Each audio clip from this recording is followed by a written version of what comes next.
Arsenal 3, Athletic Club Bilbao 0. A much improved Arsenal, a clinical Arsenal, a deadly Arsenal, a dangerous Arsenal.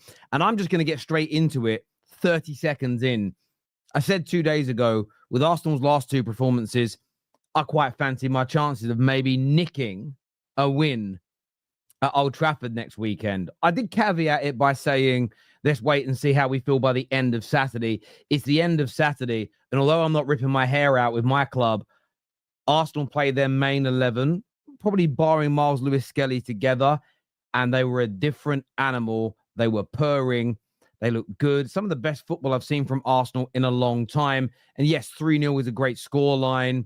Certain players like Kai Havertz getting on the score sheet. Gyökeres, of course, not breaking his official duck because it's not a real game, but he'll feel a lot of pressure relieved after that header, by the way, going in. But Arsenal, so much improved on their previous games. I know that the Arsenal fans everywhere will be feeling an element of relief, but even now, you know, the excitement, I think, will now start to creep in about the beginning of the season. They'll be looking forward to coming to my stadium, which is Old Trafford, and pitting their wits against Manchester United. But look, hit the like button for us. Make sure you are subscribing. Make sure that bell notification button is turned on if you haven't done so already. Really important to the channel that you get that done. But I have to say, look, Arsenal today were just very, very good. They were just very, very, very good indeed. And look, you can nitpick, and there'll be some areas and there'll be some problems. But I was really intrigued to see what Arsenal's midfield looked like with all their main three players: Odegaard, Declan Rice, Zubimendi. Zubimendi looks made for this league. Gyökeres then with a better midfield behind him. What it then led to is what I thought it would. There was less doubling up on Bukayo Saka because there was quality in the middle. There was quality in the striker areas. You had Zubimendi dominating the possession and orchestrating things as we knew he could. And you're not up against mugs today. You're up against a good Spanish team, a very good Spanish team that play excellent football. And it was a real solid performance indeed. I want to know what you guys think, though. We're going to take some calls later in the show as well. What is very interesting is not in the last two preseason games, Staffy and Don have been very active in the group chat. And I'm just checking. Yeah, that's it. Nothing right now. Not one single. And this is what I mean by people's overreactions. Arsenal have a bad game. They're done. They're finished. They have a good game. People are silent. I'm balanced when it comes to these things. I criticize elements of the last two performances, but this idea, I said it to you guys. Didn't I say it to every single Arsenal fan right here on the Football Terrace? I wouldn't be panicking right now if I was you. The one thing you didn't do all preseason by design, because you're testing things out, you're experimenting, you're getting fitness up, you didn't play your main group together. And there's still more to come. There really, really is. I'm just going to share the link for the show and a few more of the group chats as well. Where's the other one gone? Where's that? There it is. There is. I've just shared a few links out there. But yeah, very, very, very good indeed. Let's go to some of your comments that have come in early on this show. The first one here says, that's why I want Martin Odegaard to let... Sorry, already done. That's from earlier on today. That isn't from now. My apologies. We did have a super chat that came in, a few that they've not pulled through onto my other system. Like the chat. Thank you, Luke, for encouraging everyone to hit the like.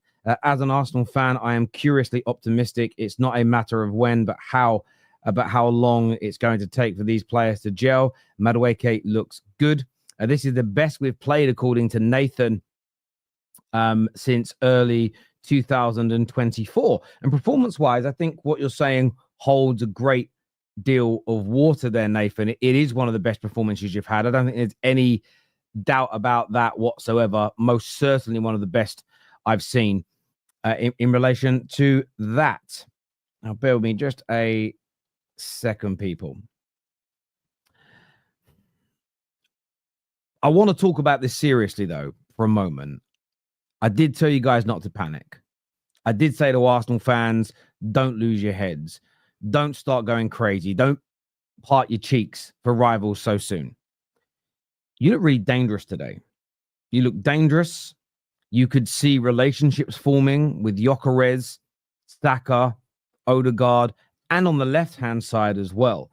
His movement was better. He was looking fitter. And look, there are things in the game. You could probably, if you're an anorak, if you're a geek, if you don't have a social life, you could put together a compilation of some bad touches and a couple of bad shots. And when a pass or two didn't come off and when a dribble didn't work, but you'll be able to do that in every single game he has. He could score 5 goals in a game and there would still probably be outtakes from a match that you could couple together, put some ominous or clown music on and make him look bad. But Victor Gyökeres today was demonstrating exactly why he's one of the best strikers in the world. And I want to start with him when breaking this game down, because it was just, I don't know how many weeks ago on the Top 6 show on the Football Terrace I said this, but he's going to score with his head. I still think the first goal he's going to score in the Premier League is with his head, because people have made such a song and dance about him not scoring with his head. And what a fantastic goal it was. The cross from Zubimendi is excellent. Put it into the danger zone, pinpoint precision, great velocity, nice speed, and Gyökeres, bang, absolute powered it into that bottom corner. He gets, I think, that monkey off of his back. He gets that pressure removed slightly, because it is a game that's being televised. Rivals are watching, big crowd ahead of him. That will help Gyökeres moving forward. But it wasn't just his goal today. He nearly scored another with a diving header as well. It would have been ironic, his first 2 goals in an Arsenal shirt coming from his head. But it just felt like there was a better link-up play. He was making runs. People were trying to find him. It was a far better performance from Gyökeres and his teammates. And because of those 2 goals, and what was I noticed in the first half, when it was 0-0, the space was quite limited. As soon as Arsenal scored, an Athletic Club played out a bit more from the back and they were trying to get a goal back and there was more space, he come into his own. And that is something that Arsenal were punished with last season. They would take leads in many, many games. There'd be opportunities in space. There'd be opportunities to kill games off. And Arsenal weren't able to do it. And tonight, Gyökeres was dominant in those spaces and in those areas. And as his relationship with his teammates improves, as they gel and they get better, you'll see much, much more from him. Now, I'm going to talk about Zubimendi. I'm going to talk about Saka because they have to be mentioned. But Gabriel being back as well, I think, is so important to this Arsenal team. Saliba is one of the best young centre-backs in the world. He'll go on to be one of the best in the world. He's phenomenal. But Gabriel, being the elder statesman, more experienced, leadership material, just settles that back line. There was no real danger on the counter-attacks. There was just better organisation. I wanted to give him a mention there because I thought it was great. I thought the whole back line, Calafiori, Timber and Saliba were excellent. Same with the goalkeeper. But I wanted to talk about a substitute for a moment, because I've been very skeptical. And I'm not saying I've changed my mind. I'm not saying I'm wrong. I'm not saying everybody should look at him like he is the next Lionel Messi. But Noni Madueke played very well today when he came on. We always know he can beat a man. He can beat a man with ease. The cross to Gyökeres' head almost went in. Great. But he was just a threat. His link-up play was good. He looked light. He looked light. He looked relaxed. He looked dangerous. And I don't think Martinelli had a particularly bad game, comparing it to the match against Villarreal. But Noni Madueke looked really good when coming on. And what I'll say is this. Yes, it's pre-season. Yes, he has to show consistency. He was a considerable amount of money. But I don't think Arsenal fans saw what they just got from Madueke. They didn't see it once last season. Not once last season from Raheem Sterling. So there is a good sign there. And a lot of football fans always come at me, Terry, and talk about indicators. Well, today is an indicator that he could be a good signing. And I just wanted to shout out Noni Madueke and say, well done, because I thought he was cooking today. He looked sharp and very, very dangerous. There's Bukayo Saka as well. And I need to mention Bukayo Saka because Don put something into one of my podcasts a few days ago saying it looks like he's lost his explosiveness, a bit of pace. He doesn't look as dangerous. And there's been games where Don isn't wrong. In those games, he's looked that way. But today, beating fullbacks for ease, dangerous, scores a goal, got an assist as well. The pass over the top to Kai Havertz, which, by the way, you see how Kai Havertz has been working in that gym. You can see what that extra muscle, that extra power, that extra explosiveness has done for him. But I thought Saka was amazing today.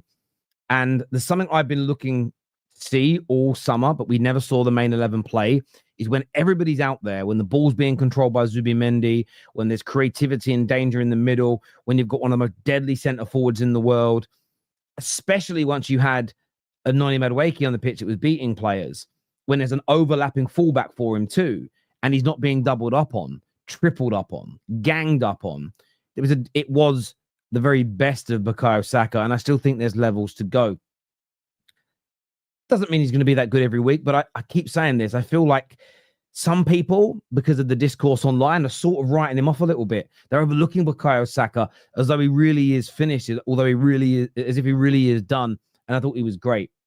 But for me, the standout player today, and I actually think he's been phenomenal every single minute of the games he's played so far in pre-season. And I've watched every one of Arsenal's games, barring the last match, but I watched it back as I told you all. We had the Belieber news to react to.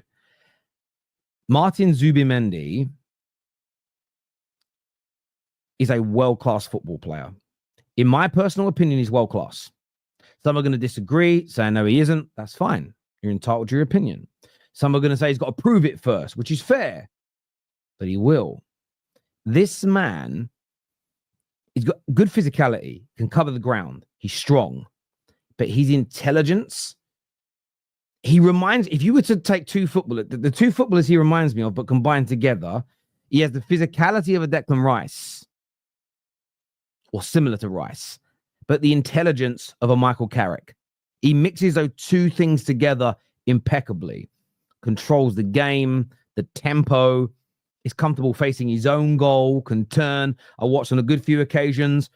And he might not end up with, and this is where you've got to even be careful with like ball carrying stats. I saw him carry the ball a lot today, but it was only ever like 5-6 yards and he moved the ball on. Could have carried on going, but then doesn't leave or vacate his area. He's very aware, his spatial awareness is very good. But overall, Zubimendi is going to be a colossal signing for Arsenal. I think everybody knows that. For whatever reason, it hasn't had the hype that I think it deserves, but that's not really a problem for Arsenal. He's going to deliver on this football pitch. And I think overall today, what we saw from this Arsenal side is a team that has still got, I think, a way to go to completely gel. I'm adamant you're going to sign somebody else, although the media is saying you're not. I still think somebody else will come in. But you could see today that Arsenal are going to be more attacking this year. You're going to be direct at the right times. Saka's going to get so much more help with better quality in the middle and better quality up front.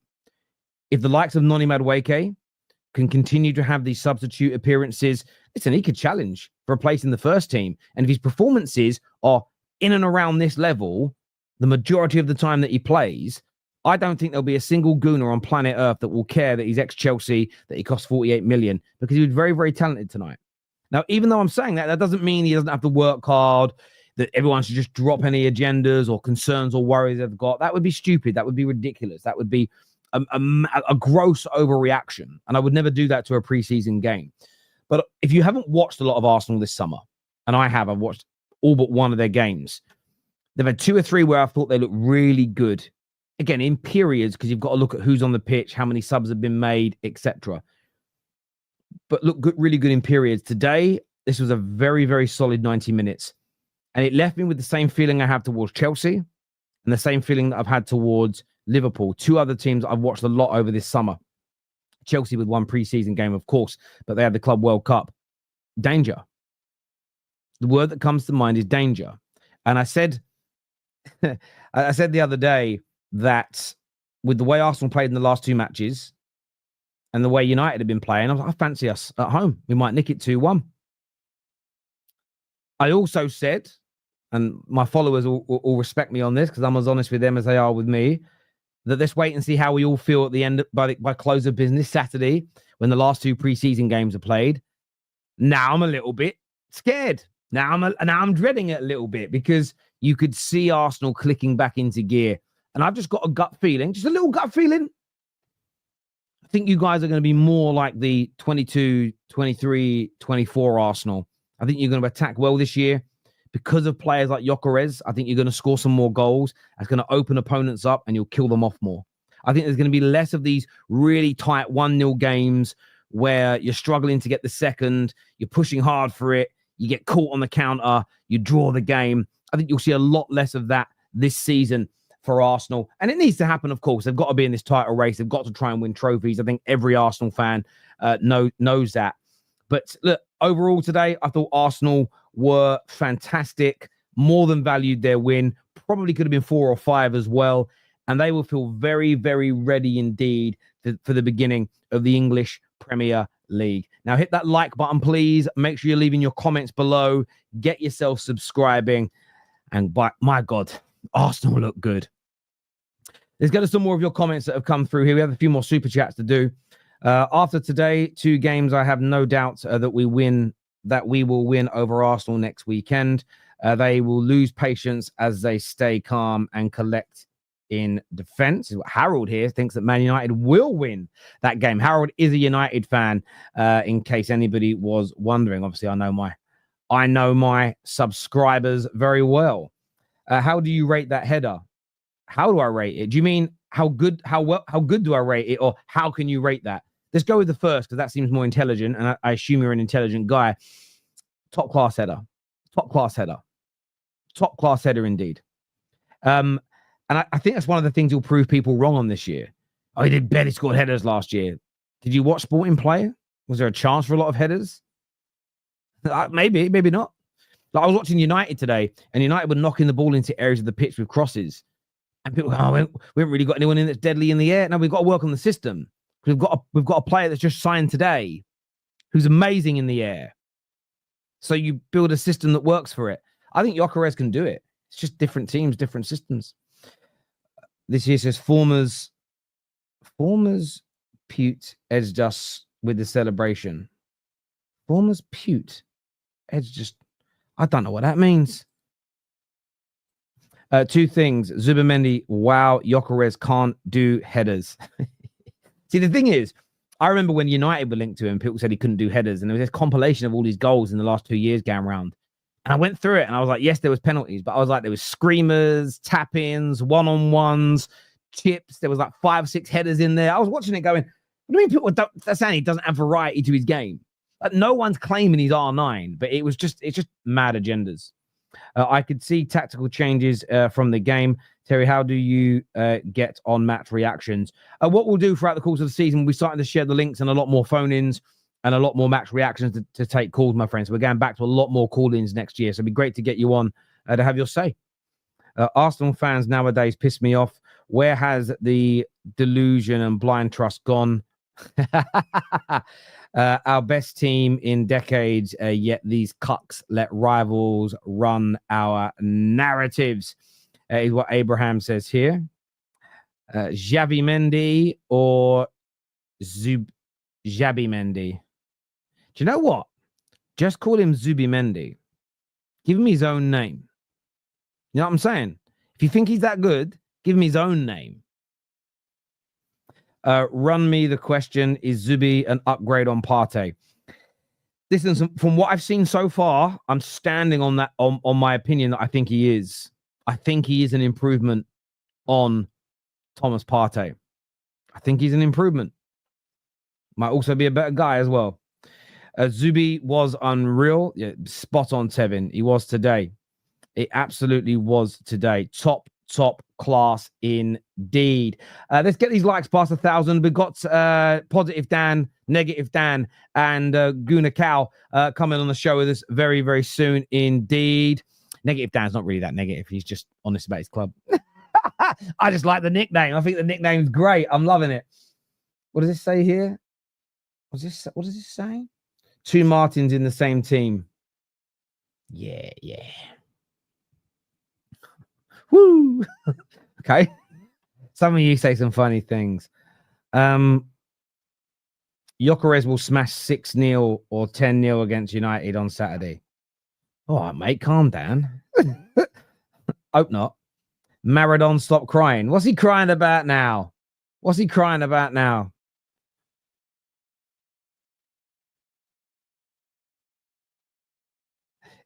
says intelligent, but the same guy just said that Zubimendi is world class. Yeah, I think he is.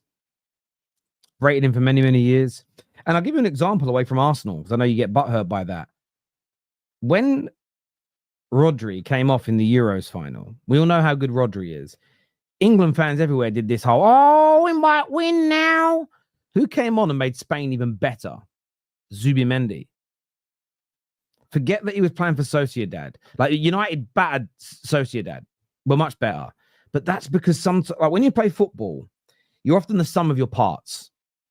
If you took Lionel Messi at his pomp and put him in a team like Wigan, of course he'd score some really good individual goals because of his skills. But because of the lack of quality around him, he'd get nowhere near as many goals and assists. He'd be nowhere near as good. And we're talking about potentially the greatest of all time. And you're a sum of your parts. And if that Sociedad team hadn't been pillaged of players over the last 3, 4, 5 years and had remained, you'd have seen a better team unit. This is just what happens. This is just what happens, man. Talk about Alexander Isak. Why? Why would we talk about that on this? It's a very strange comment. Has the new news come out? Is there? Don't think so. That's a lot of you want to keep talking about him. Why? I think it will be tight between United and Arsenal. Still don't think Mbeumo has picked up the pace for you yet. Yeah, I think it will be tight. I'm not going into that game. I'm a bit worried, but I don't necessarily. The reason why I don't think we'll get battered is because again, I'm football gods. I'm touching wood when I say this.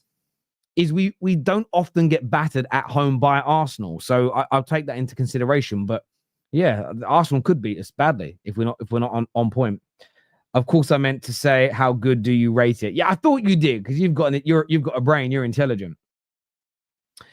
Terry's logic: Arsenal lose. It's pre-season. Well, that's not what I did, is it? I criticised their performances in their previous games, called some things out. What have I said today as well? Brilliant performance. I also stated that the scoreline isn't that important. The problem is with you, Don Vito, right, is you hate me so much. But listen, I love you, man. I love you and my trolls. You don't realize you trolls literally help put my kid. They're going to put my kid through college. If you want to hurt me, don't be here.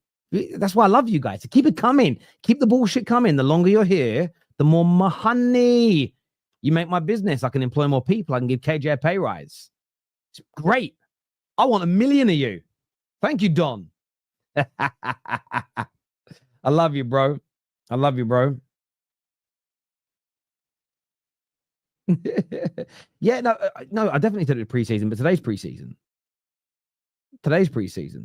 But the performance was good. If they performed like this Arsenal when it was 0-0, I'd still be praising the performance. Right, time for the panel now. I'm going to try and put these earphones on. Part of my earphone, I got to buy new ones. Part of these fell off just before I went live, and I had to use some glue to stick them on. I'm actually scared that they're going to get stuck to my head. Can you imagine? Right.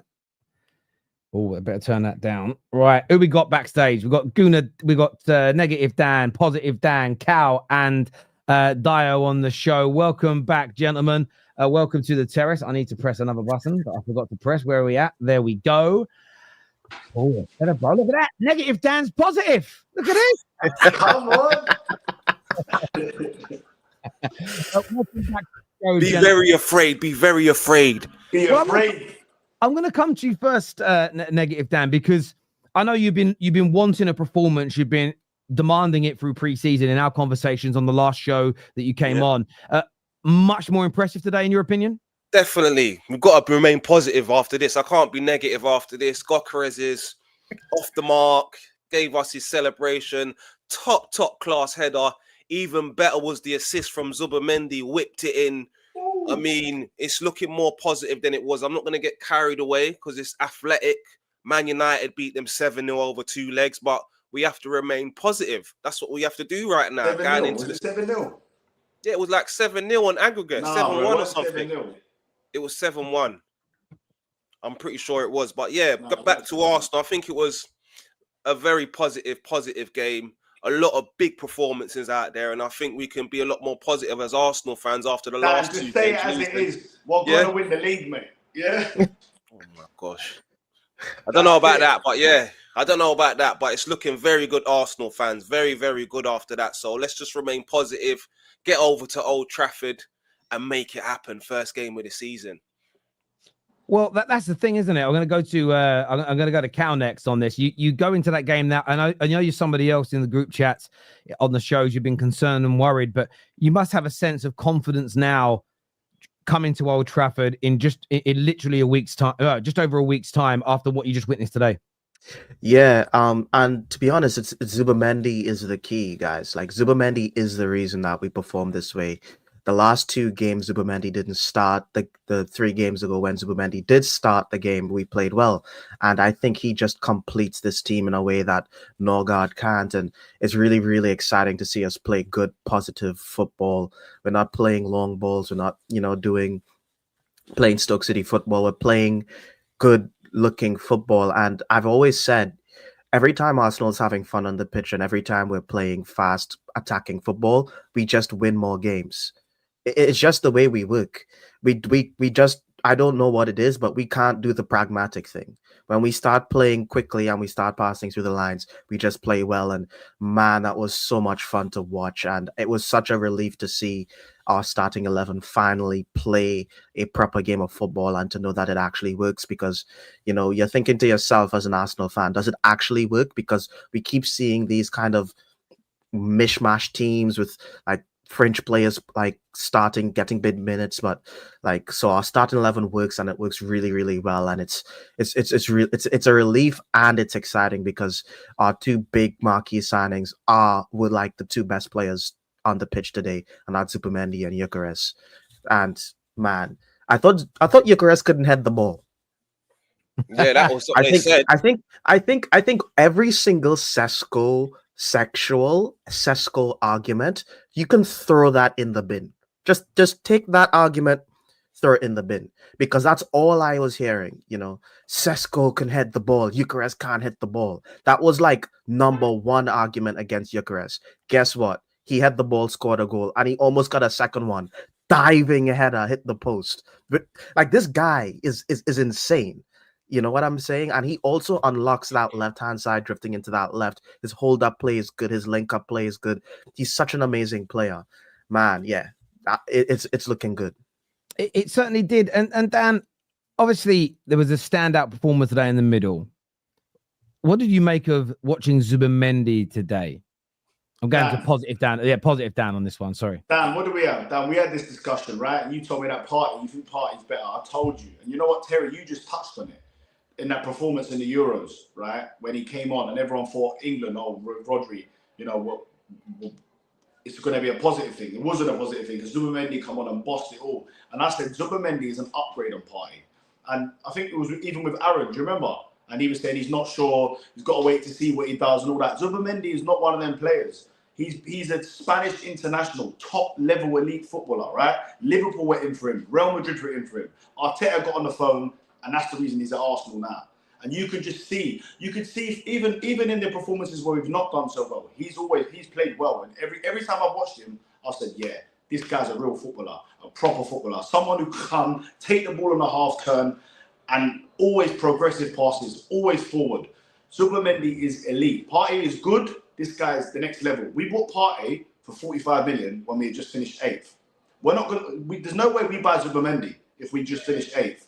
No chance in hell. So Zubimendi, top signing. Gyökeres, everyone thought he couldn't score headers. Listen, Thierry Henry couldn't score headers apparently, but that's because of the way Arsenal played. We kept it all on the floor. And I remember an amazing header that Thierry Henry scored against Man United. Terry, you'll remember it, at the Emirates. Lastminute.com, Thierry Henry with a bullet header.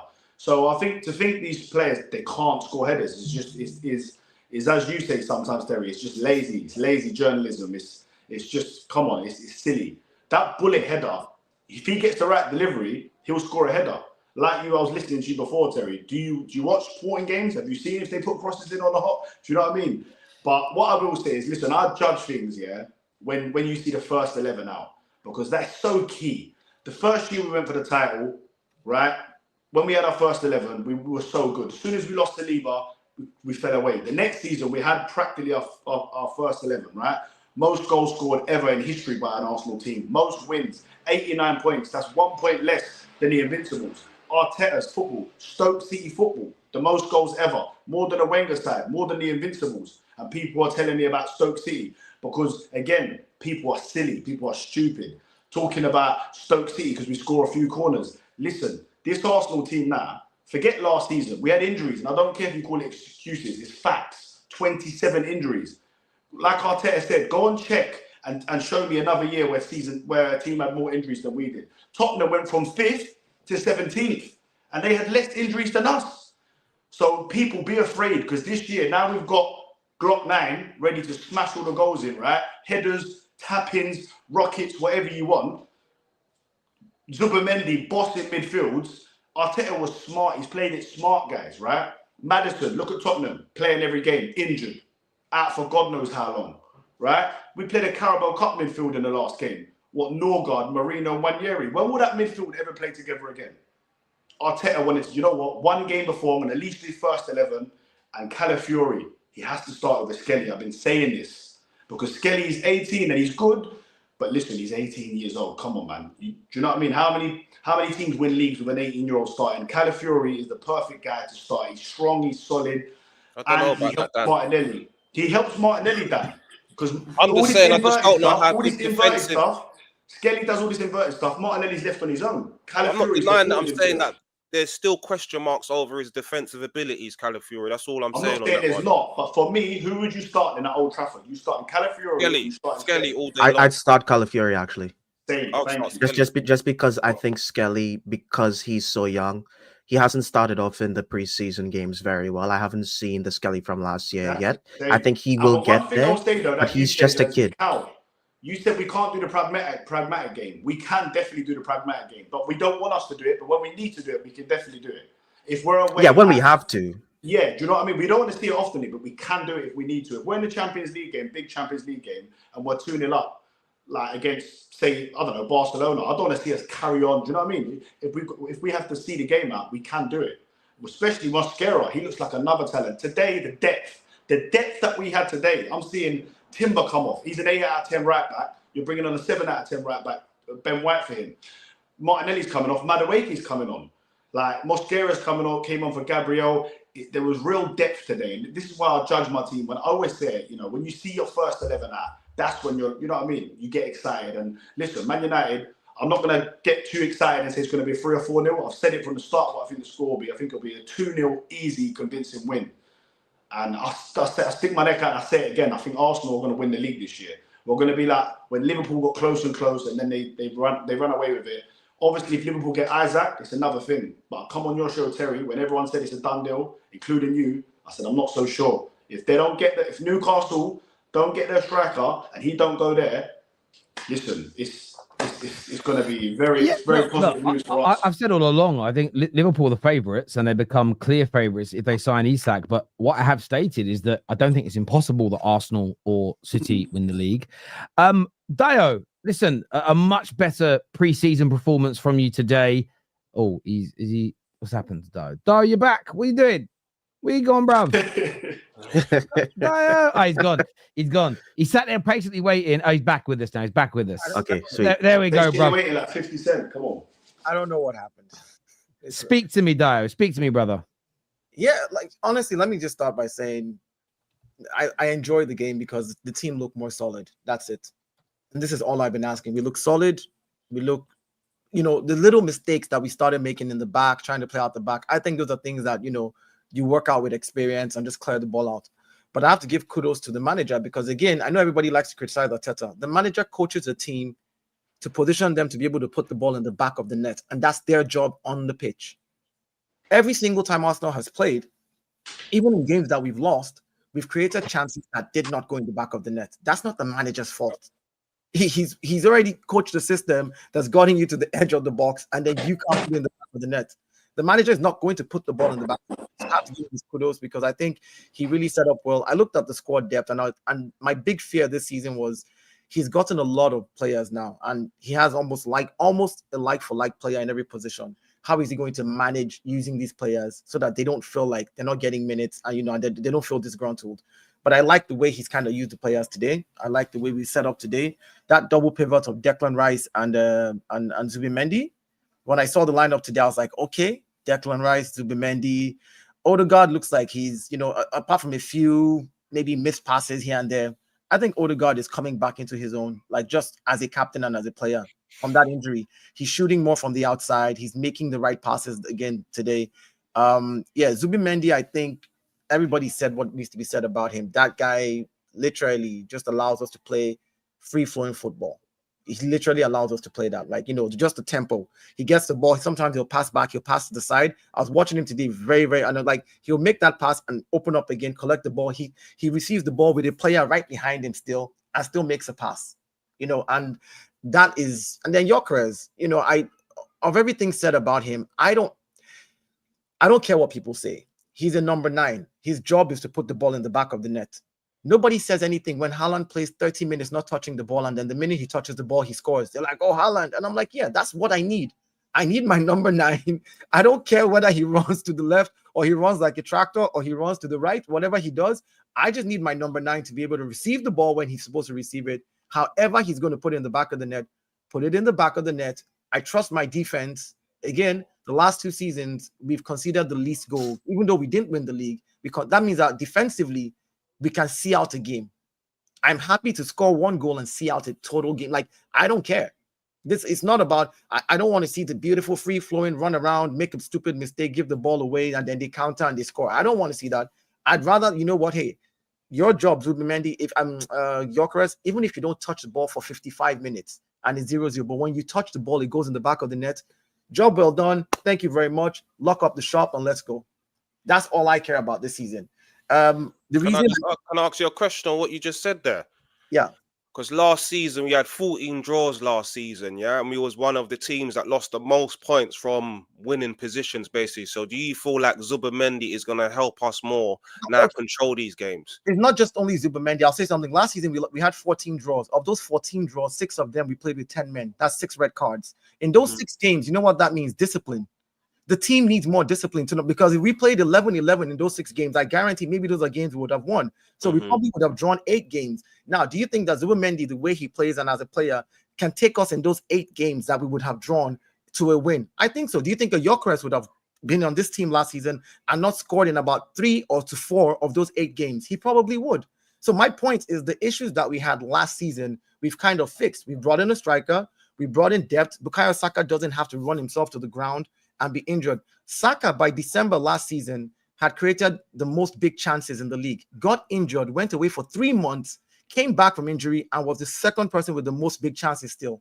Yeah, he's nuts. He's different. You can imagine how that affects a team. So my thing is, I'm just happy with the squad depth. The issues we had last season, no striker, squad depth, and discipline. If we can be disciplined and keep 11 men on the pitch, I think we stand a chance to do something. Well, I think you dropped about 24 points from winning positions in the league. And that would, if I'm sitting there and I'm running Arsenal Football Club, this is what I'm sitting down with Arteta and Berta and saying, it's how do we ensure that we don't do that again next season? That would be my conversation that I would have if I was running Arsenal Football Club. And I think Zubimendi's part of it, like you've said, Dan. I think controlling games better, having the legs and the energy, a striker that can get you more goals, because yes, there are certain goals that are really important, the opening goals and winning goals and things like that. But it's also having someone in your team, and rivals, by the way, will end up saying, oh, some of his goals are stat padding. You've already 2-0 up. You got the third. You're already winning. But look at the games you've lost in the last few seasons or drew. I go back to that famous Aston Villa game where you're 2-0 up and it gets thrown away. You had chances. Even some of the games where you did draw last year and lose when you had a man sent off, you had Kai Havertz missing really good chances. There is a much bigger possibility that you're winning those games. You go to the FA Cup knockout game to Man United. Does Gyökeres take those chances that Kai Havertz got? Does he score the penalty that Odegaard misses? Does he score in the penalty shootout, maybe instead of one of those players? You go to the semi-final against Newcastle. All those chances you had in that semi-final, especially at home, the ones that, the header that hit his shoulder. If you're a betting man, if you go, right, you can go back and relive it, but Gyökeres is playing, would you bet on the result being different? I think most football fans, let alone Arsenal, would. So I do think you can claw back a lot of those points. You can gain so many more points this year. And we all know this as well. As much as football fans talk about performances and style of play, let's be really blunt. In a cold, hard light of day, all we really care about is results. And you will know that's true because if you'd have won all those games last year, instead of dropping the points from them, you'd have practically won the league. But the style of football wouldn't have been any different. But you wouldn't care. Do you know what I mean? We're champions of England. So, yeah, what do you think, Dan? Do you feel like the Zubimendis and the Gyökereses? And I want to ask about another player as well because I thought Madueke come on and look good. Do you think they're going to help you see out more games this year and win many more matches? Can you envisage that, Dan? Negative, Dan. Sorry, because he asked a question. Sorry. Yeah, I believe so. 100% from what I've seen of Zubimendi now, and especially today's game, the tenacity, the tackles, the passing ability, taking on the half turn. I do believe that. And not only that as well, after seeing Kai Havertz come on, I'm one of his biggest critics. The way he took that goal, now that Gyökeres is here, is this going to push him to the next level? Calm down, Dan. Calm down, Dan, yeah? Is this going to take Havertz to the next level as well? Those chances that he was missing last season, like you said, does he now start putting them away? Do you understand? I said to Dan about Kai Havertz, I want to see him coming on last 20 minutes. Look what's happened today. You got your main striker on for 70 minutes. You bring Kai Havertz on. He puts away an excellent goal today. So I do believe the squad is now better positioned to get through these games that we was drawing, get through these games where we're dropping points. I just believe we're going in the right direction. And I'm going to, you know how I feel about Arteta, but I'm going to get behind him this season and see where we go. That's what I'm going to do. There's more depth, Dan. There's more depth in the squad now. And again, my thing is, my criticism of a manager is if your system does not create chances. If Arteta coaches a team that goes on the pitch and we have 0 shots on target, we're not able to get the ball, progress the ball into the final third, that's when I'm like, get this manager out my team. But when a manager coaches a team for 38 games where we create chances in the games, but then these players, you're in the 18-yard box and you can't, it's either the player is not good enough, go get me somebody else who's good enough to be put into a system that creates chances. And that's what I see right now. I think that with the depth that we have, having the right kind of players. And what it looked like as well, because I had issues. I said to myself, is this man going to adapt his gameplay to help Gyökeres? You know what, it looked like that today. It looked like that. I was seeing some things. You know why he will. Look at Mikel Arteta's system from 2022 till now. He changes every season. That's a manager that changes his style depending on how the team is evolving. So him bringing in Victor Gyökeres, I was confident that he's going to change his style to that. Can he win with it? That's the question. Can he win with this new style? Now we're playing the 4-2-3-1, which we never used to. We always played a 4-3-3. He's changed that system now to suit playing 2 holding midfielders, which is Declan Rice. As much as everybody says is the 8, the way he played today, he played more of a 6. Zubi was always ahead of him. You know this? Yes, I noticed that. Yes, playing center back at certain points in the game where he would drop deep. I was watching the whole thing and I was like, I'm like, okay, there's a different style here now because Zubimendi can progress those passes better than Declan.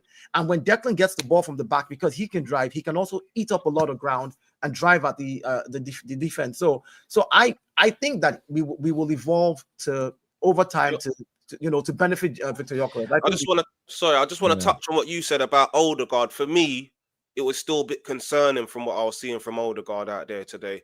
As much as you're saying he's looking like he's coming back to his best, it still wasn't good enough for me. Again, you have to understand that his role is going to change this season because of Zubimendi and because of Gyökeres. His role is entirely going to change. He's not going to be the Odegaard that you thought you saw. And that's what footballers are, adaptable in the game. As a manager, you're like, all right, this season, I now have a striker, the main focal point. Odegaard doesn't have to drop deep anymore to receive the ball, to be the one linking up passes. It's going to be Zubimendi. Odegaard will play in pockets of spaces, drop those 1-2 passes, and we saw him do that today excellently. He missed a couple of them, and again, you will miss them because you are taking them. When you take those 2 passes, you will miss them. So I think we need to just give him the first 6 games. Great result today, but let's just not get carried away until we start the Premier League. I would also say that as well. Yeah, I'm not getting carried away. I'm just happy that I know, like, based on what I'm looking, I'm just like, we're using the players how I think they should be used. I think that's key. And it's that the Declan Rice thing. I think Declan Rice I don't think he's been misprofiled by your manager. I don't think he's being misprofiled by football people. I think rivals and haters are misprofiling him. I've heard people on my podcast, other people's podcasts on socials, refer to him as an attacking midfielder. He shouldn't be used as an attacking midfielder. And he isn't an attacking midfielder. He is he is an 8. And He's a box to box. He's a box to box. And if you actually look again, heat maps are such an important element of football because they show you where a player touches the ball. If you look at Declan Rice's and Zubi's heat maps today, they're almost identical, barring the one thing that Declan Rice did that Zubi didn't, is he goes back into the box a little bit and defends. And I see people just trying to assess him on, well, he's passing. And again, you know, the other day I saw people going crazy. He only completed 7 or 8 passes in the first half. He's awful. He played the same position today and completed 96% pass completion, 56 passes attempted, 54 completed. Zubimendi, 49 passes attempted, 46 completed with a 94% completion rate. To get, again, it's one game and one performance, and I know you Arsenal fans will put the pressure on it being every week, and rightfully so, but in the right partnership, it works. And I always felt a good partnership you had. He just didn't have the physicality of Zubimendi. I used to think that Declan Rice and Jorginho worked well together. The problem is Jorginho just didn't have the legs, so he would run through a little bit too easy. And I think Declan Rice needs somebody like a Zubimendi. When was Zubimendi at his best at Sociedad? It was when he had Moreno next to him, who I think is a good player, but he's a Rice type, but not as good. You've now taken the two best elements of those midfields and you've put them together, and you're going to be a very hard team when them two are in it to break down and to defeat, especially with that back line behind you. I think that's really important. Sorry, Cal, you were going to say something. Yeah, and I also think they're building a real relationship, that because I see them interchanging in the game. Sometimes I see Zubimendi being the deeper player. Sometimes I see Rice being the deeper player. And I didn't know when it was happening. And if I don't know when it's happening, that means no one else is going to know when it's happening either. I think that's going to be a really, really good partnership. And I also noticed that Odegaard, especially in the first half, was not dropping deep to collect the ball like he usually does. And on the whole, Rice should only be used as a 6 argument. I think it's dumb at this point because I think Rice is just way too good at carrying the ball to be stuck in a holding 6 position. I think just being in a partnership with Zubimendi is definitely the way to go. I agree completely. We're going to go to some super chats and some comments from viewers in a minute. I want to highlight one that just said, "Don't do that, Terry. We know Zubi was doing the more line break passes." Yeah, that's probably true, but that wasn't the point that was made the other day. The other day, there were people in my comment sections, people on the videos. He didn't complete enough passes. He's not involved enough in the games. And I agree, Arsenal had a bad match and he had a bad game. But people do this so often where they will take one game and go, see, this proves my point. This is the conclusion. I told you, trash or overrated or not good enough. A game later, pass levels higher, pass completion is higher, much better performance. They go silent. They get ignored. By the way, that doesn't prove any points that are being made. A body of work over time does. And I just think that it's when people start using words like Rice as an attacking midfield player is not that great. Yeah, you're right. Because I'm going to say this now. You played Busquets as a 10, we wouldn't be thinking of him as one of the best midfielders of the last 2 decades. It's simple and straightforward as that. Yeah, Claude Makelele as a left midfielder playing the Ryan Giggs role in the 90s. I reckon he'd be pretty shit at that. It's just imagine Patrick Vieira trying to play right wing. Do you know what I mean? He wouldn't be the player that he is. So it's just a strange analogy for me. Egal, hello, bro. What did you make of today, my friend? Remember, it's just pre-season. You're on mute, bro. You're on mute. Or professional. You beat me to it. I was just going to say it's just preseason. Continue to freak out about things that don't matter, right? Honestly, I am very happy that we finally seen the starting 11 and we finally seen some glimpse of what we're going to see versus Manchester United for the first game of the season. And a lot of the people who were saying, I need to see a new style of play. Well, you've seen that today. I need to see Victor Gyökeres playing to his strengths. You've seen that today. I need to see something a little bit different from last season. Well, you've seen that today. Oh, I need to see Declan Rice, Odegaard, and Zubimendi playing the ball a little bit quicker, playing the lines through the lines, doing something else. Well, that first goal, Zubimendi to Gyökeres, that was different. That second goal, Declan Rice, that second goal from Martinelli to Saka. We don't play the ball that fast all the time. That was different. The third goal, Kai Havertz by himself, taking out 2 guys, brushing them off, getting the goal. brush it and sliding it away. You don't see that often from Kai Havertz. The physicality, The gym worked. the physicality has improved him and made him actually faster. I'm happy Gyökeres finally got a preseason goal, and we don't have to worry about people making jokes about it. He also looked like he is very good in the air. People were saying he's not that good in the air. He looked serious in the air with even the other goal, the other chance on goal where he hit the bar. Everyone can give plaudits to Zubimendi, Declan Rice, all these guys, but I want to say you guys are quick to turn on the manager over pointless preseason games. But then when you see a performance like today, you want to big up the players, big up these guys. Look at the coaching and what they've done in a matter of a couple games. You see the big difference in how we're playing, how fast we're moving the ball, and hopefully this can continue to show throughout the season, because what we've seen there was glimpses of 2004, 2005 end of the season Arsenal with how quick we were playing the ball. And this is almost like a marriage of the best of two worlds. Defensively, we looked really solid. Didn't really look like we're ever going to give them a sniff on goal. And offensively, we looked really well drilled. And in the second half, I think we could have scored a couple more if we just took our chances a little bit better. But hey, no complaints. Now we know what we're going to see against Manchester United. And all you people who are saying, oh, I don't think Arsenal look that good and always complaining, I don't think anyone can really complain now that you've seen the starters. I hear you on that. Let's go to somebody, Egal, well said, my friend. And I think you're right about the preseason thing, because it's not, I think me and you both agree on this. You've had a lot of stick for it this summer, and I haven't heard everything you've said on other platforms, but the results are not the most important thing. Testing things out. And your manager said it. He goes, we see preseason as a test. And part of the test is United did it today. Do I think we're going to start Mason Mount as a false nine many times this season? No. But when is the best time to try that out? In an important game when you've got an injury, or in preseason? People seem to lose this so much. Jeremy, you know what the worst thing is? Sorry, go on. People want to start saying sack the manager because three preseason games we didn't see anything of note to take note.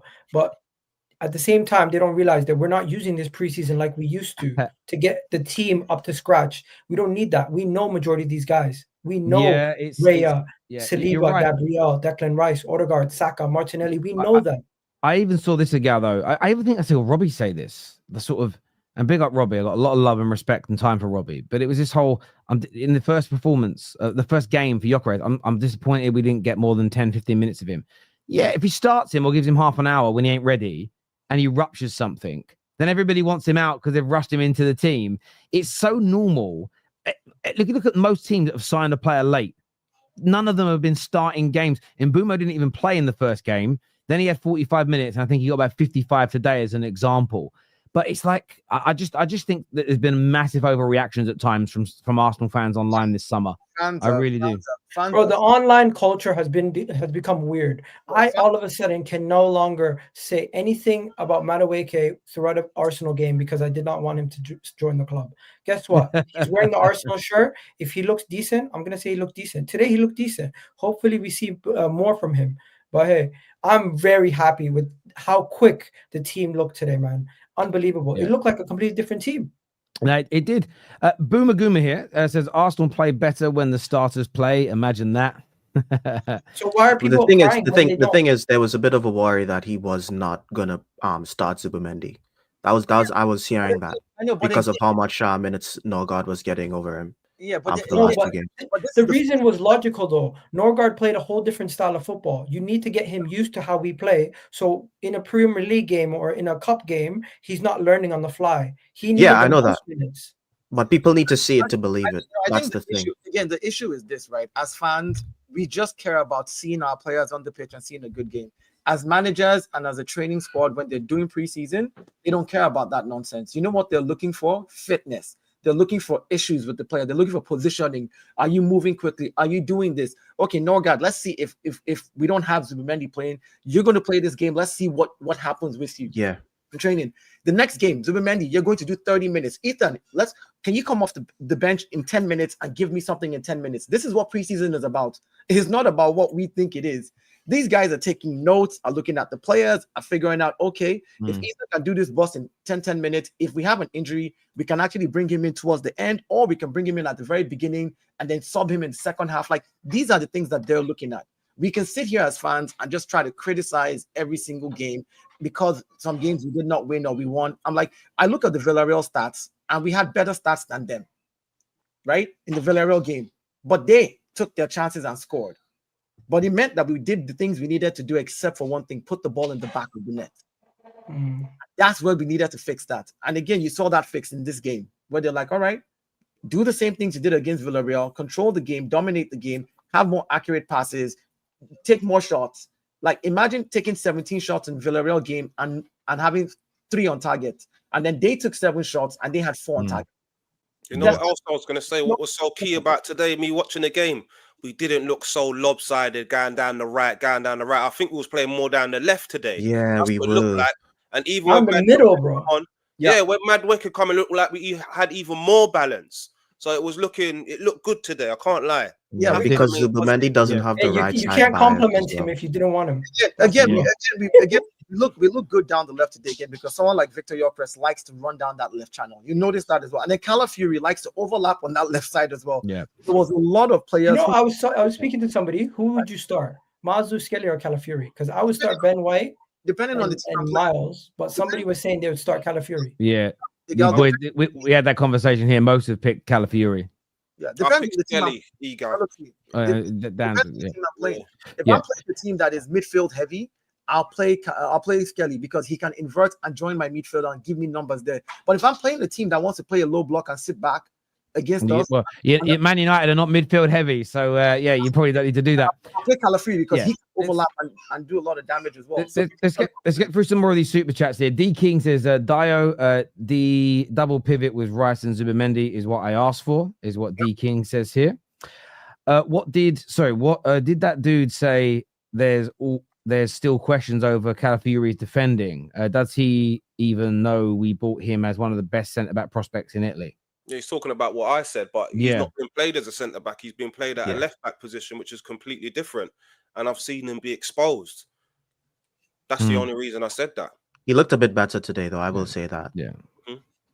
D King here says, I can see Norgard coming on for Rice next to Zubimendi. Well, again, in games you're leading, games you're 1-0 up, 2-0 up, and want to see out. That could be the option as opposed to taking Zubimendi off. That could be it.